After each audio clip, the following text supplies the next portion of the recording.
Bienvenidos y bienvenidas a esta lectura del capítulo 2 de Nuestra vida como Gaia, de Joanna Macy y Molly Young Brown. Capítulo 2. El mayor peligro.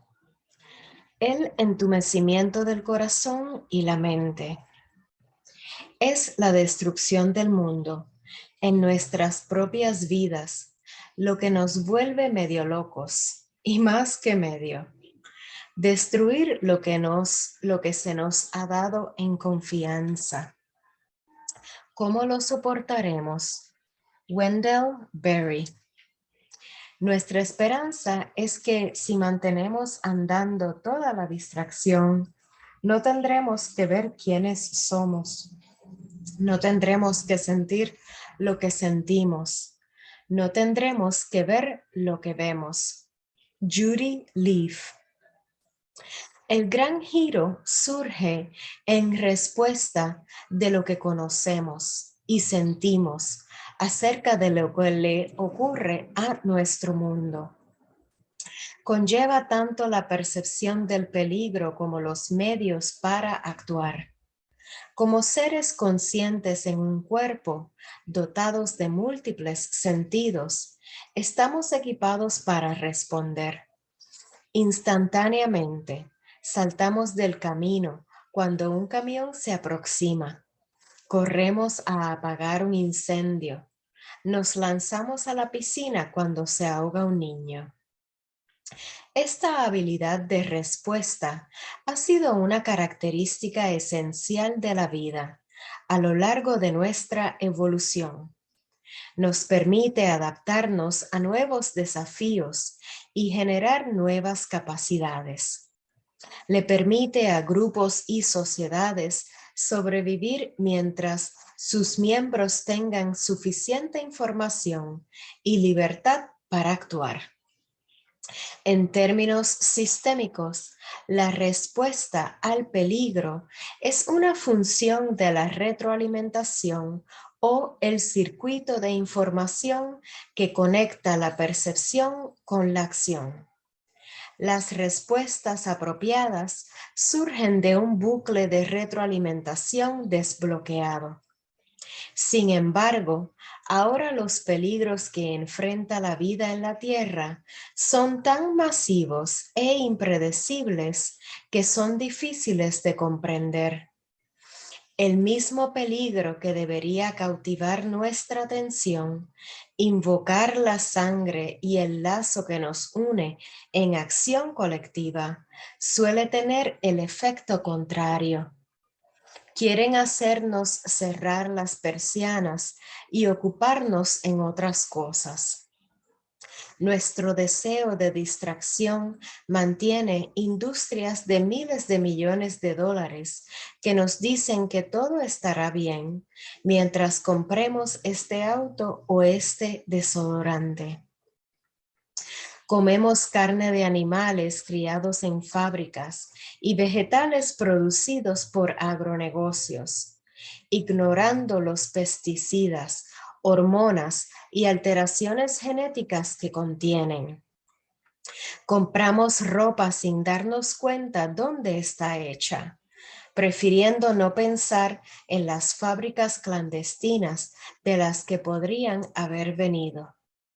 No nos molestamos en votar, o si lo hacemos, votamos por candidatos que quizá no creemos que tratarán los problemas reales, esperando contra toda experiencia previa que despierten de repente y actúen de manera audaz para salvarnos. Nuestra sociedad se ha vuelto insensible, nihilista. ¿Nos ha dejado de importar lo que le pase a la vida en la tierra? Pareciera que sí. Reformadores y revolucionarios denuncian la apatía pública. Para despertar personas, ellos nos brindan información aún más aterradora, como si la gente no estuviera enterada que nuestro mundo está en problemas. Predican sobre imperativos morales como si a las personas ya no les importara. Sus alarmas y sermones tienden a hacer que las personas crezcan más sus barreras, resistiendo lo que pareciera ser muy abrumador, demasiado complicado, demasiado fuera de control. Así que está bien ver lo que es esta apatía para entenderle con respeto y compasión. Apatheia es una palabra griega que significa literalmente sin sufrimiento. Dada su etimología, apatía es la inhabilidad o el rechazo de experimentar dolor. ¿Qué es el dolor que sentimos y con desesperación intentamos no sentir en este tiempo planetario? Es de un orden diferente de lo que los griegos conocieron. Pertenece no solo a privaciones de riqueza, salud, reputación o seres queridos, sino también a pérdidas tan vastas que con dificultad podremos comprenderlas. Es el dolor por el mundo. ¿Qué es el dolor por el mundo? Reportajes de noticias y la vida a nuestro alrededor nos bombardea con señales de ayuda, despidos laborales y familias sin hogar, desperdicios tóxicos cercanos y hambrunas distantes, huracanes devastadores, inundaciones y sequías, ataques militares en expansión. Estos eventos provocan miedo, dolor e ira dentro de nosotros, aunque podríamos nunca expresar estos sentimientos a otros. Estas respuestas insondables surgen en virtud de nuestra conexión con toda vida. Ser consciente en el mundo de hoy es darte cuenta de la existencia de un gran sufrimiento y un peligro sin precedentes. Incluso las palabras miedo, ira, dolor son inadecuadas para transmitir los sentimientos que experimentamos, porque denotan emociones conocidas desde hace tiempo por nuestra especie. Los sentimientos que nos acechan ahora no son equiparables con terrores antiguos de mortalidad y el dolor de corazón y los miles de shocks naturales que hereda la carne. Su fuente yace no tanto en preocupaciones individuales, sino en aprehensiones en torno al sufrimiento colectivo, de lo que le está ocurriendo a otros y a nuestra propia especie, al legado de nuestros ancestros, a generaciones futuras y al cuerpo viviente de la tierra. Con lo que lidiamos es parecido al significado original de compasión, sufriendo con. Es la angustia que sentimos de parte de la totalidad de la que somos parte. Es el dolor del mundo mismo, experimentado en cada uno de nosotros. Nadie está exento de este dolor, de la misma manera en que nadie puede existir en soledad y ser autosuficiente en un espacio vacío. El dolor es tan natural para nosotros como la comida y el aire de los que derivamos nuestra subsistencia. Es inseparable de las corrientes de materia, energía e información que fluyen a través de nosotros y nos mantienen como sistemas abiertos, interconectados. No estamos aislados del mundo, sino que somos componentes integrales del mismo, como células en un cuerpo más grande. Cuando ese cuerpo se trauma, también sentimos ese trauma. Cuando flaquea y se enferma, sentimos su dolor, ya sea si le prestamos atención o no. Ese dolor es el precio de la conciencia en un mundo amenazado y sufriente. No solo es natural, es un componente absolutamente necesario de nuestra sanación colectiva. Como en todos los organismos, el dolor tiene un propósito. Es una señal de advertencia diseñada para activar una acción reparadora. El problema, por tanto, yace no solo con nuestro dolor por el mundo, sino en nuestra represión del mismo.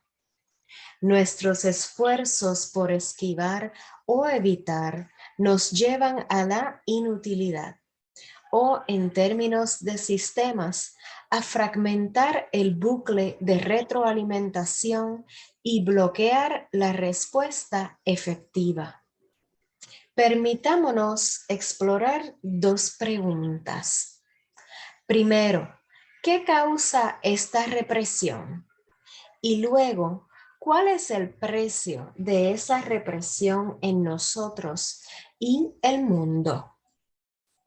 La verdad que muchas personas nunca entienden hasta que es muy tarde es que mientras más se intenta evitar sufrir, más se sufre. Thomas Merton. ¿Qué entumece el corazón y la mente? ¿Qué inhibe nuestra experiencia de dolor por el mundo y las acciones que éste evoca? Ninguna autoridad externa puede prohibir que sintamos lo que está pasando en nuestro mundo, ni forzarnos a cerrar nuestros ojos a lo que existe a nuestro alrededor. Entonces, ¿qué es lo que sofoca nuestras respuestas como individuos y como sociedad?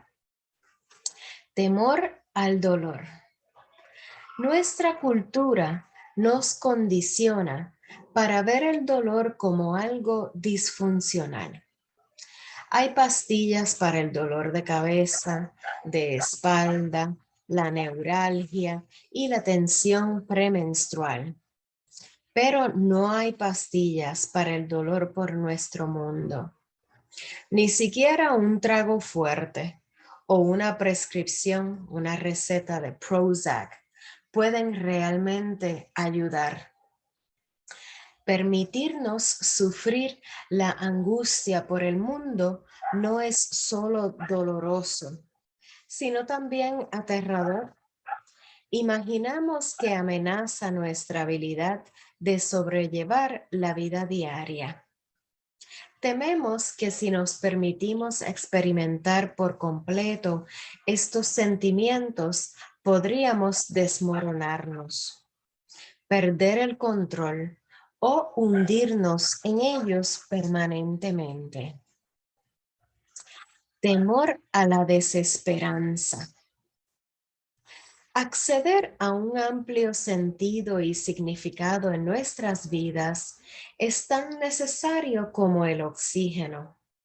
Podemos enfrentar y resistir tremendos desafíos con una valentía heroica, mientras creamos que existe un propósito en nuestra existencia, algún valor en nuestras acciones.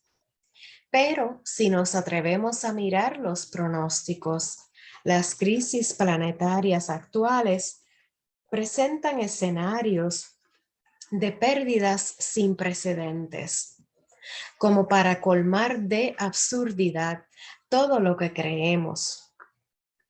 Por ende, temiendo que nuestras vidas puedan ser robadas de significado, miramos hacia otro lado.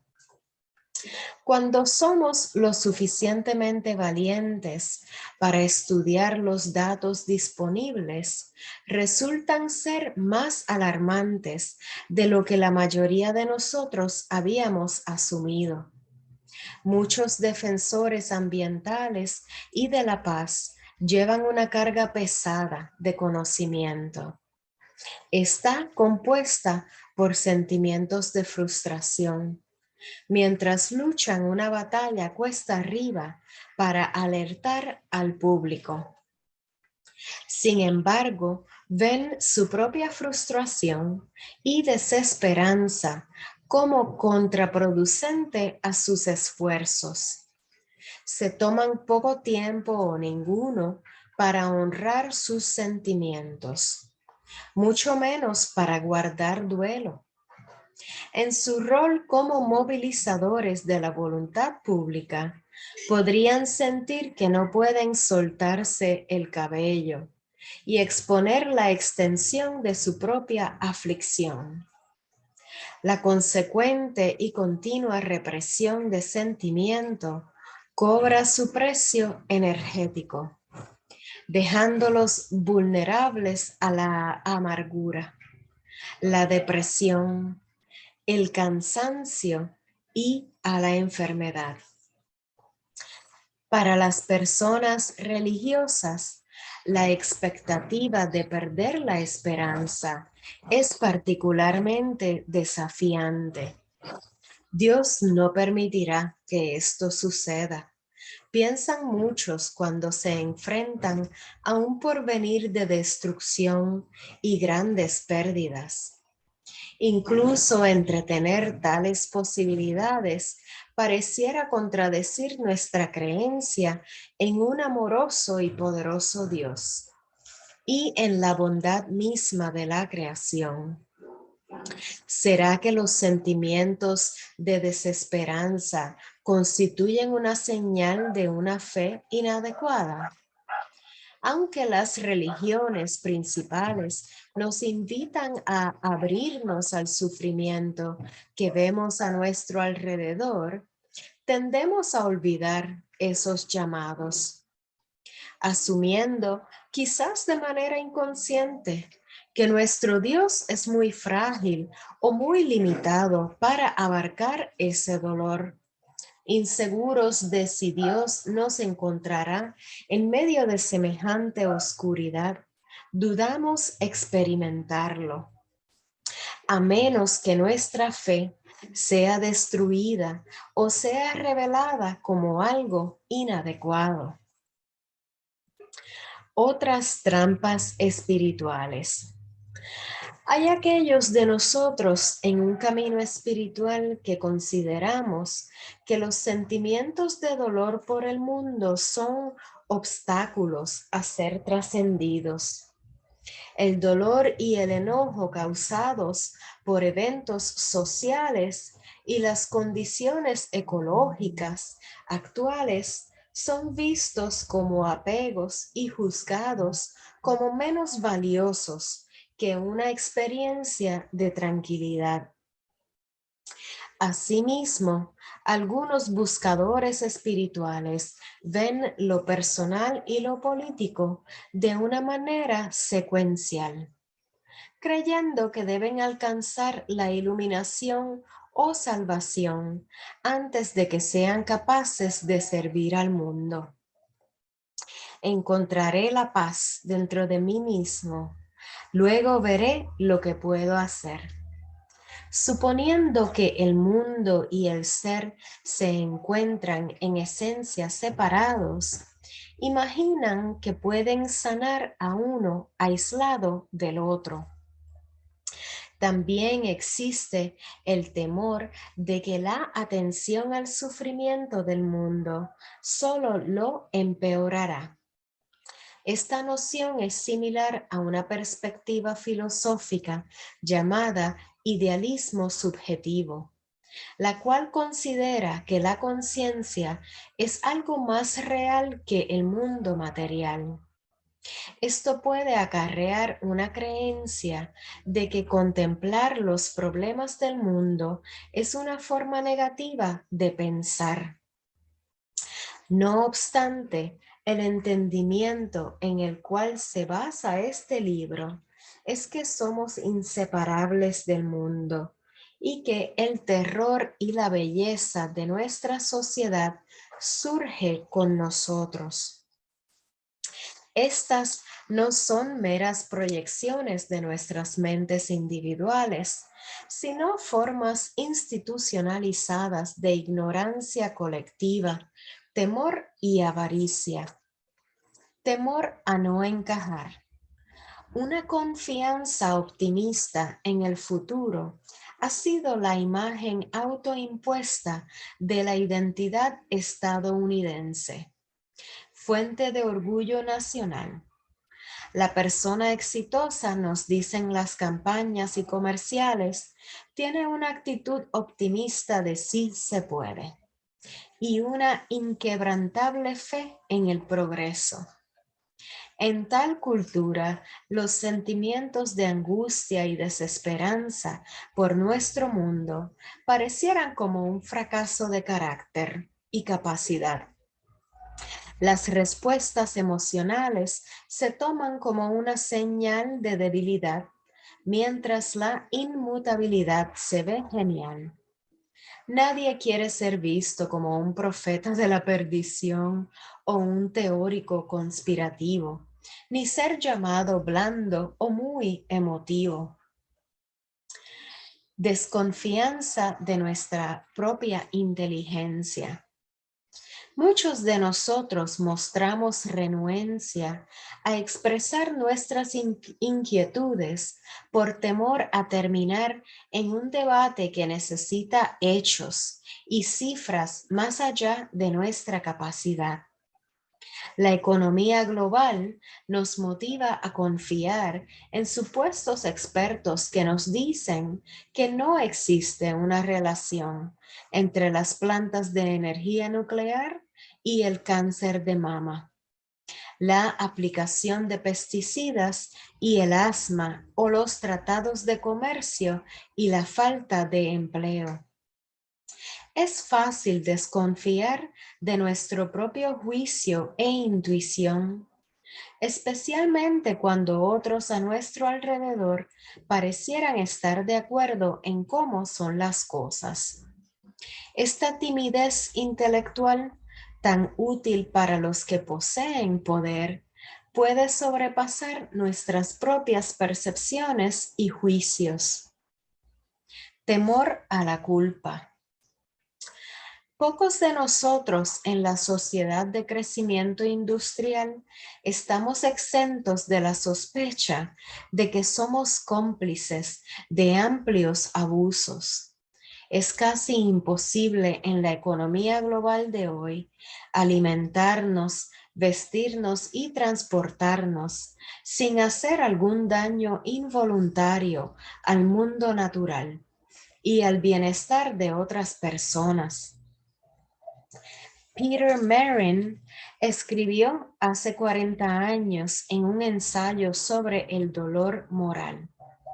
Muchos de nosotros sufrimos un vago e incipiente sentimiento de traición, de haber tomado de alguna manera la vuelta equivocada, de alguna manera haber dicho sí o no en el momento equivocado y a las cosas equivocadas, de haber tomado de alguna manera un sentido generalizado de culpa, teniendo dos abrigos mientras otros no tienen ninguno, o teniendo demasiado mientras otros tienen muy poco.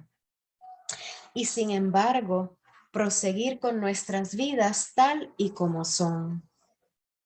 También cargamos un sentido de responsabilidad por los actos de violencia masiva perpetrados en nuestro nombre. Los estadounidenses tienen una enorme carga en este respecto. La destrucción de nuestros pueblos nativos, la esclavización de africanos y la opresión de sus descendientes, el bombardeo nuclear de Hiroshima y Nagasaki, la guerra de Vietnam, la devastación económica y militar de Irak, Afganistán y más allá, la represión de movimientos de liberación alrededor del mundo, la guerra con drones y exportaciones progresivas de armas, tráfico de drogas incitado por la CIA, la tortura y detención sin juicio, la vigilancia masiva de gobiernos y ciudadanos. La dolorosa lista continúa. Preferimos barrer todo ello debajo de la alfombra porque odiamos sentirnos culpables. La culpa enflaquece nuestro respeto propio. No tenemos ni paciencia ni prácticas para lidiar con la culpa colectiva, pero podemos aprender. Sudáfrica, Alemania, Guatemala, entre otros, han demostrado que es posible reconocer la vergüenza moral con fuerza y dignidad y que se está sanando. Mientras tanto, hasta que todos aprendamos qué hacer con nuestros sentimientos de culpa, es probable que no los expresemos y al hacerlo, embotellamos nuestro dolor por el mundo. Temor de preocupar a nuestros seres queridos. El dolor por el mundo es reprimido no solo por vergüenza y culpa, también por preocupación. Nos rehusamos a molestar a nuestros seres queridos. Los escudamos de la angustia que cargamos. Para los padres y abuelos, este dilema psicológico es especialmente difícil y delicado. No queremos que nuestros hijos tengan problemas o miedo a manera que enfrenten las ya difíciles tareas de aprender y crecer. Nuestro profundo deseo de protegerlos del peligro puede hacernos intentar protegerlos de saber qué está pasando con su mundo. Nuestro silencio, sin embargo, puede dar la impresión a nuestros hijos de que nos sabemos qué está pasando, o peor, que no nos importa. La perspectiva del ser separado. Es difícil creer en el dolor que sentimos por el mundo si asumimos que estamos separados de este. La predisposición individualista de la cultura occidental apoya esta suposición. Los sentimientos de temor, enojo o desesperanza por el mundo tienden a ser interpretados en términos de una patología personal. Nuestra angustia por el estado del mundo es vista como el resultado de alguna neurosis, arraigada tal vez en traumas tempranos o problemas sin resolver en torno a una figura paternal que estamos proyectando en la sociedad. De esta manera, estamos tentados a desacreditar sentimientos que surjan de la solidaridad con otros seres, condicionados para tomar en serio solo los sentimientos que pertenecen a nuestras necesidades y deseos individuales. Nos parece difícil creer que podemos sufrir por la sociedad misma o por el bien de otras formas de vida y que tal sufrimiento es real, válido y sano.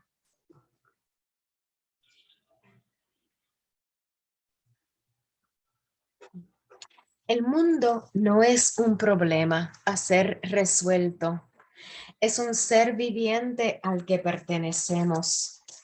El mundo es parte de nuestro propio ser y somos parte de su totalidad sufriente. Hasta que vayamos a la raíz de nuestra imagen de separación, no puede haber sanación. Y la parte más profunda de nuestra separación de la creación yace en nuestro olvido de su naturaleza sagrada, que también es nuestra propia naturaleza sagrada. Llewellyn von Lee. Atención secuestrada. Casi a todos lados donde vamos, los dispositivos electrónicos ejercen una petición continua de nuestra atención. Nuestra vulnerabilidad a la interrupción nos dificulta reflexionar o mantener una conversación profunda. Las comunicaciones electrónicas, teléfonos inteligentes y mensajes de texto, correos electrónicos, Facebook y Twitter tienen efectos en la mente humana que apenas hemos empezado a comprender. David Orr nos dice: aun cuando es útil en emergencias reales, el resultado general es homogeneizar lo importante con lo trivial, convirtiendo todo en una emergencia, en una ya frenética civilización, en una aún más frenética. Como resultado, nos estamos ahogando en información sin asimilar, la mayoría de la cual no encaja en ninguna imagen significativa del mundo. En nuestros asuntos públicos y nuestras vidas privadas, yo creo que estamos cada vez más atolondrados porque hemos confundido volumen y velocidad de información por sustancia y claridad. Esta distracción de la mente atenúa nuestra respuesta a los fragmentos de noticias que recibimos, que empiezan a constituir una realidad virtual con poco más impacto emocional que un videojuego. Nos ahogamos en piezas de información que engullen nuestra percepción y diluyen nuestra conexión con el mundo real a nuestro alrededor. No solo nuestra atención es secuestrada, sino también nuestra imaginación, disminuyendo nuestra capacidad de ver lo que podríamos crear. Temor a la impotencia. No pienso en eso porque no hay nada que pueda hacer al respecto. Todos hemos escuchado esta respuesta a una discusión de un problema social o ecológico. Lógicamente es una incongruencia, confundiendo lo que puede ser pensado y sentido con lo que puede ser hecho. Y es algo trágico, porque cuando las fuerzas son vistas como algo tan vasto que no pueden ser contempladas de forma consciente o discutidas con seriedad, estamos victimizados de dos formas: obstruidos en pensamiento y acción. Figura tanto escandaloso como irresponsable que tan pocos clínicos de salud mental conecten las epidemias de aflicción mental en las sociedades industriales con el devastador impacto de la destrucción suicida de nuestro propio hábitat y la eliminación ecocida de especies enteras. Linda Butzel y Craig Shalquist. La resistencia a la información dolorosa, basada en que no podemos hacer nada al respecto, nace no tanto de la impotencia medida por nuestra capacidad de efectuar un cambio, pero del temor a sentirse impotente. El modelo predominante del yo en la cultura occidental, que nos dice yo soy el maestro de mi destino y el capitán de mi alma, nos desanima a confrontar problemas para los que no tenemos soluciones. Sentimos que deberíamos estar a cargo de nuestra existencia y tener todas las respuestas. Así que nos encargamos de encoger la esfera de nuestra atención a aquellas áreas que creemos que podemos controlar de manera directa. Esto se vuelve una profecía que se cumple. Mientras más pequeña nuestra esfera de atención, más pequeña nuestra esfera de influencia. Temor a saber y a hablar. El aprieto de un niño en una familia alcohólica es más conocido en nuestros días que en generaciones pasadas. Sabemos que un niño a menudo teme reconocer incluso para sí mismo el abuso y la negligencia sufridos en las manos de un padre alcohólico y mucho menos revelárselo a alguien más. Esto pasa por un número de razones, tales como: número 1, cualquier queja o mención del problema es probable que incurra el enojo del padre, llevando a más abuso físico y verbal. Número 2, la divulgación a las autoridades podrían resultar en la pérdida de la única familia y hogar que el chico conoce. Número 3, se le puede decir a un niño que está loco e imaginando cosas, induciéndole a dudar de sus propias percepciones o al menos a mantenerlas calladas. Un drama similar tiene lugar en el escenario político nacional. Por ejemplo, hay una montaña de evidencia con respecto a los ataques del 9/11, que fue excluida del reporte de la Comisión del 9/11. La situación se mantiene sin ser atendida por nuestro gobierno, los medios principales de comunicación y la mayoría de nuestras instituciones cívicas.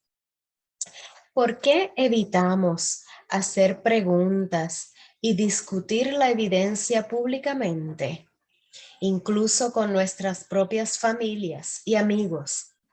Tal vez estamos bajo presiones similares que el niño en la familia alcohólica. Número 1, podríamos temerle a la retribución de las autoridades, ser despedido, excluido, aprisionado o desaparecido.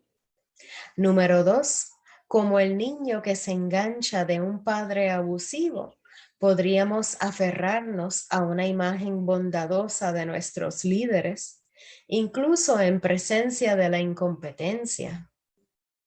Nuestro gobierno nunca permitirá que pasara eso a propósito. ¿Cómo puedes sugerir algo así? Número 3, es tal vez más frecuente, especialmente en figuras públicas, el miedo de ser visto como un loco, como los teóricos conspirativos ridiculizados a menudo, arriesgando su reputación y la confianza pública. La verdad es que mientras más evitamos discutir el 9/11 de forma pública, más tabú se vuelve y más vivimos bajo una nube colectiva de ignorancia y rechazo del asunto a medida que nos volvemos más dóciles y obedientes, abdicando nuestra responsabilidad cívica a tomar medidas reparadoras. Medios de comunicación masiva. La economía global corporativa, con las presiones crecientes que ejerce en los individuos, familias y comunidades, y su envolvente control de las avenidas de información, dificulta escuchar los pedidos de ayuda del mundo. La mayoría de los estadounidenses reciben sus noticias de los medios de comunicación controlados por las corporaciones. Al mismo tiempo, los intereses e ideologías de derecha están comprando periódicos principales, estaciones de radio y televisión a lo largo del país, admirados por años gracias a sus reportajes ecuánimes.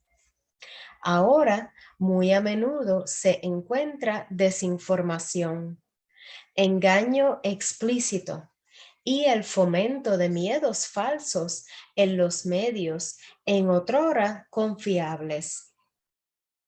Tal manipulación de las noticias mantiene a las personas ignorantes y confundidas sobre lo que realmente está pasando. El mundo se masculla a pedazos luego del divorcio entre las cosas y sus nombres. Wendell Berry. Además, los medios controlados por las corporaciones sirven como entretenimiento, soporífico y estímulo para consumir.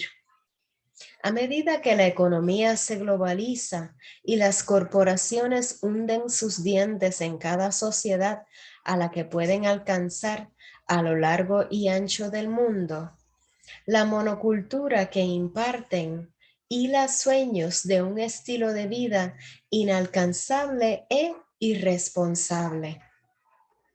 El mensaje de esta monocultura es dramatizado por el activista australiano Benny Sable. En las protestas contra la tala indiscriminada, la minería de uranio y otros despojos corporativos, Sable se mantiene quieto, a menudo en la cima de una pila de barriles marcados como radioactivos, en un traje de buceo negro pintado con un esqueleto y estas palabras: consuma, obedezca, guarde silencio, muera. Presiones de trabajo y tiempo.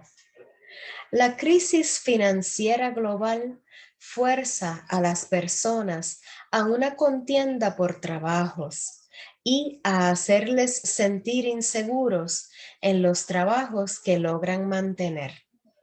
Trabajando en la clandestinidad, las personas se apresuran de un trabajo a otro para ganar un sueldo, para vivir. Para poder pagar las deudas, la mayoría de las familias jóvenes necesitan que ambos padres trabajen o que lo intenten. El paso se acelera, cobrando su precio en cada tiempo libre, en cada relación. A manera que se acortan los beneficios para los empleados, los sindicatos laborales son eliminados y los programas de salud y bienestar social disminuyen. El mundo se reduce a la sobrevivencia personal y familiar. Hay poco tiempo o energía para aprender o reflexionar sobre el destino del mundo. Si hay una hora libre al final del día, ¿quién no querría abstraerse frente a la pantalla? Violencia social. Estas durezas económicas rompen el tejido social, creando violencia. Una juventud sin empleo, enardecida por la brutalidad mostrada por los medios de comunicación, actúan con base en su falta de esperanzas y sentimientos de traición. Caminamos temerosos en las calles de nuestra propia ciudad. Colocamos policías armados en nuestras escuelas. Nos protegemos detrás de puertas cerradas o nos refugiamos en edificios amurallados.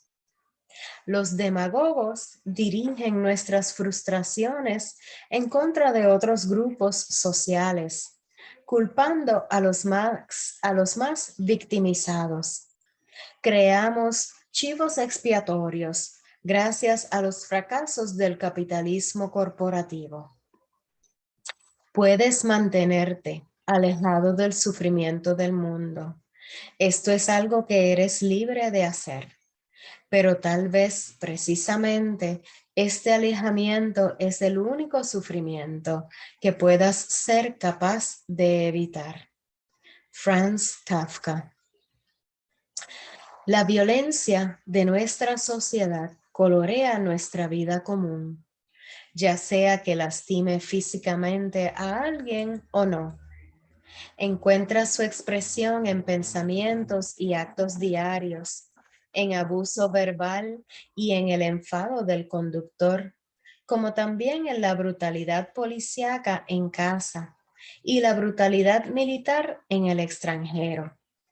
Intentamos proteger nuestro corazón con una armadura defensiva que se cierra al dolor de nuestro mundo. Los costos de bloquear nuestro dolor por el mundo.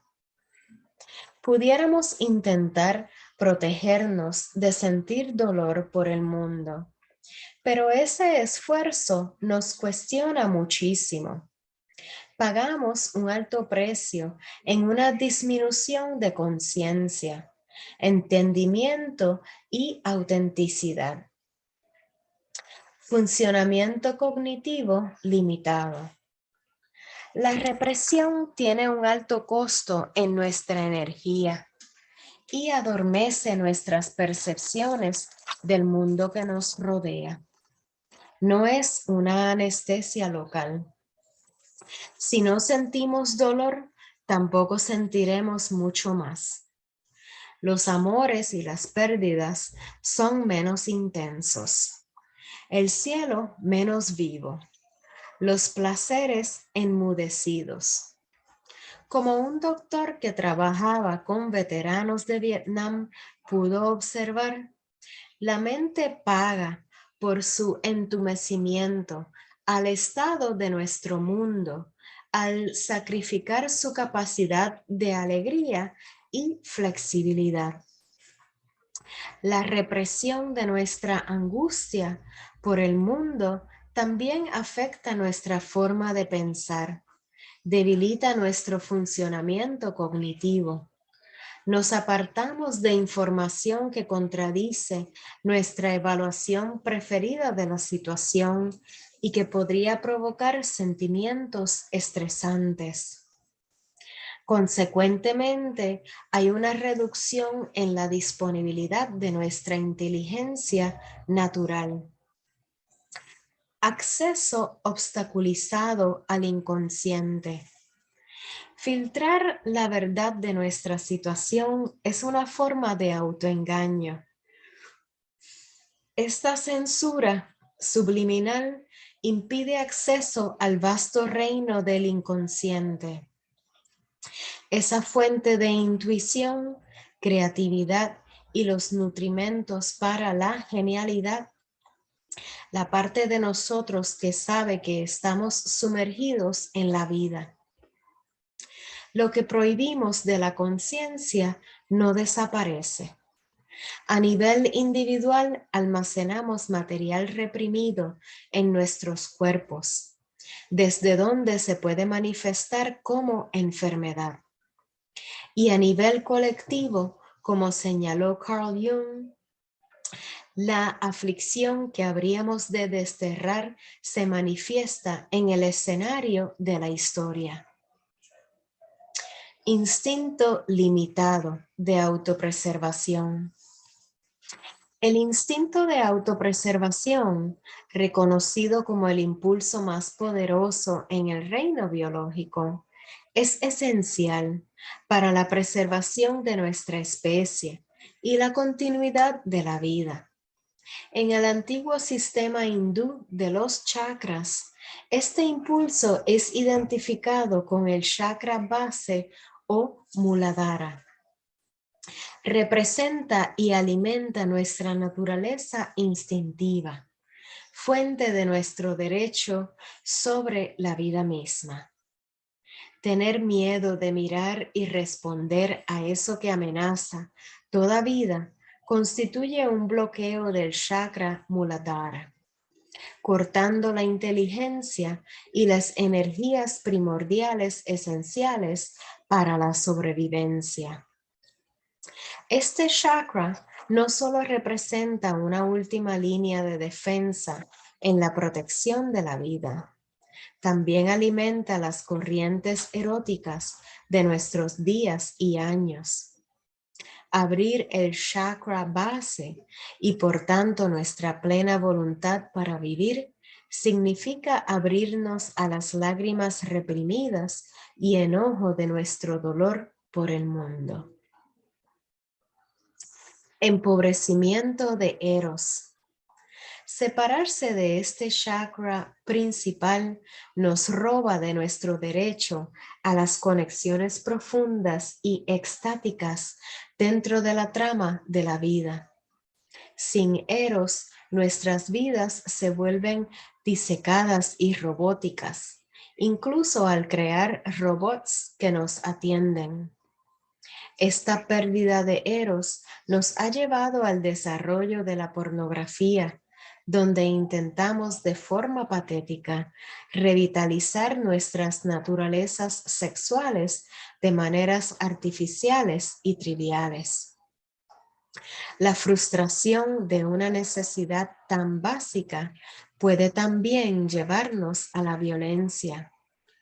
Cuando el impulso erótico es débil, respetamos menos la dimensión estética de la vida. Ya no vemos las artes como algo esencial. Las usamos para el embellecimiento y demostración de riquezas y cortamos los fondos para el arte, la música y el drama en nuestras escuelas y comunidades. Al mismo tiempo, vemos una desesperada búsqueda de placer y gratificación a corto plazo en nuestra cultura. Parece haber un nuevo hedonismo en el consumo de bienes, entretenimiento, sexo, alcohol. Este hedonismo deriva de algo más que simple apetito. Su cualidad frenética no refleja una lujuria saludable por la vida, tanto como lo contrario, la ausencia y deseo de una verdadera conexión erótica con la vida. Empatía obstruida. Eros nutre nuestro arraigo a la trama de la vida, motivando la empatía, esa conexión vital hacia aquellos con quienes compartimos este mundo. Sin empatía, nuestra capacidad natural para sentir e identificar la alegría y el sufrimiento de otros se ve afectada. En vez de eso, tendemos a proyectar nuestros miedos reprimidos y enojo en las demás personas. Carl Jung llama a esto la proyección de la sombra. El evento del 9/11 nos hizo temer y a la gente en los Estados Unidos se nos dio un enemigo como objeto de nuestro miedo, los pueblos musulmanes del mundo. Esto permite sentirnos justificados en nuestras acciones militares contra países musulmanes y fomenta el miedo hacia aquellos entre nosotros. Es difícil sentir empatía por aquellos que tememos y odiamos, precisamente cuando la empatía es más necesitada. Ziwa Woodbury captura la lúgubre situación a la que esto nos lleva. Desafortunadamente, parece muy predecible que un país individualista, amante de la libertad, cargado de armas, abusador de sustancias como Estados Unidos, podría aproximarse al fin de la vida como la conocemos con una buena cantidad de patología antisocial, transponiendo el desmoronamiento de nuestro sistema de soporte vital en un desmoronamiento en el orden social, con muchos respondiendo a la amenaza existencial con paranoia y hostilidad, decidiendo cada quien por sí mismo o de forma alternativa, buscando seguridad en milicias y cultos religiosos simpatizantes. Imaginación obstruida. El uso libre de la imaginación necesita confianza en la vida, y valentía para caminar donde no hay camino. Nos lleva más allá de nuestras expectativas de lo que es y lo que podría ser, abriéndonos a nuevas formas de ver y de ser. De esta manera, los poderes de la mente son liberados de la pesadez del hábito. La imaginación sugiere alternativas a las narrativas dominantes de nuestros tiempos y puede evitar que nos entreguemos a la conformidad y la mentalidad de la multitud. Esta fuente crucial de toda creatividad se desbloquea cuando nos resistimos a las imágenes, ideas o sentimientos asociados al dolor moral. Retroalimentación bloqueada. Todos los sistemas abiertos, orgánicos o sociales, se autorregulan por medio de la retroalimentación. Esto es, gracias al monitoreo constante de su comportamiento. Nuestras respuestas sensoriales, cognitivas y emocionales pueden darnos información para guiar nuestras acciones. Si consideramos que somos una parte integral de nuestro mundo, entonces podemos ver que cerrar nuestros corazones y mentes a este sufrimiento bloquea una retroalimentación esencial para la vida.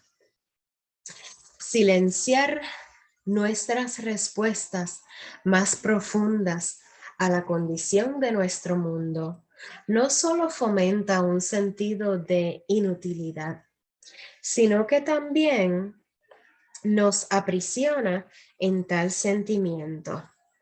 Cada acto de negación, consciente o inconsciente, es una abdicación de nuestro poder para responder. Nos relega al papel de víctima antes de ser capaces de advertir lo que podemos y queremos hacer. Volviendo a la vida. Nuestro dolor por el mundo, incluyendo el temor, enojo y dolor que sentimos por parte de la vida en la tierra, no solo es ubicuo, es también natural y sano. Es disfuncional solo hasta el punto en que es malentendido y reprimido. Hemos visto en este capítulo cómo esa represión ocurre en la cultura de hoy en día y lo que esto nos cuesta. No nos liberamos de la negación y la represión al apretar nuestros dientes e intentar ser ciudadanos más nobles y valientes. No derivamos nuestra pasión por la vida, nuestra inteligencia creativa silvestre e innata al regañarnos a nosotros mismos y aguantar con el labio superior rígido. Ese modelo de comportamiento heroico pertenece a la visión del mundo que nos dio la sociedad de crecimiento industrial. La característica más importante de este momento histórico en la Tierra no es que estemos en camino a destruir nuestro mundo. De hecho, hemos estado haciéndolo desde hace ya un tiempo. Es que estamos despertando, como de un sueño milenario, a una nueva relación con nuestro mundo, con nosotros mismos y con los demás. Este despertar posibilita al gran giro. Lo describimos en el capítulo 1 como un cambio de conciencia, la tercera dimensión de esa revolución. Es tan central para el surgimiento de una sociedad que sustenta la vida, que es como el jefe de una rueda en movimiento. La visión del mundo que ahora emerge nos permite admirar de nuevo y experimentar la trama de la vida en la que existimos de una manera fresca. Nos abre a la vasta inteligencia de los poderes autoorganizativos de la vida, los que nos han impulsado de los gases interestelares y los mares primordiales. Nos ofrece una identidad más amplia en donde acunamos y trascendemos nuestros miedos basados en el ego. Nos permite honrar nuestro dolor por el mundo como una puerta hacia una participación profunda en la autosanación del mundo.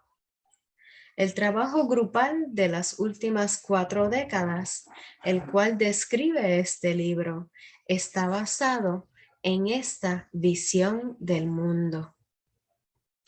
Más básica al gran giro que cualquier otra idea que desarrollamos, es el acto de valentía y amor que realizamos juntos cuando nos atrevemos a ver el mundo tal cual es.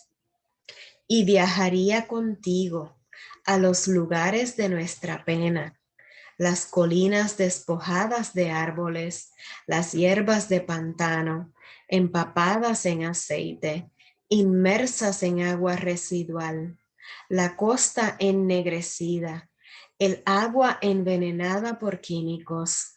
Yo me pararía a tu lado en lugares desolados, lugares quemados, suelo donde nada crecerá jamás, desiertos huecos, campos que se queman lentamente por meses, raíces de shoya y chaparral, retorciéndose con explosiones subterráneas.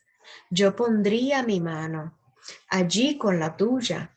Yo tomaría tu mano, caminaría contigo por campos cuidadosamente plantados, filas de vegetales frondosos, a la deriva, con polvo radioactivo, a través de la oscuridad de minas de uranio, escondidas en las sagradas montañas rojas y doradas.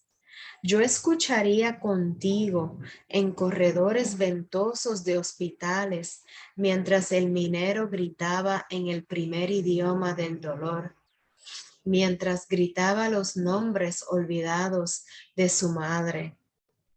Yo me pararía a tu lado en la hora final del bosque, en el viento de las aspas de helicóptero, sirenas de policía aullando, el delicado temblor de la luz entre las hojas por última vez. Oh, tocaría con este amor cada lugar herido. Anita Burroughs.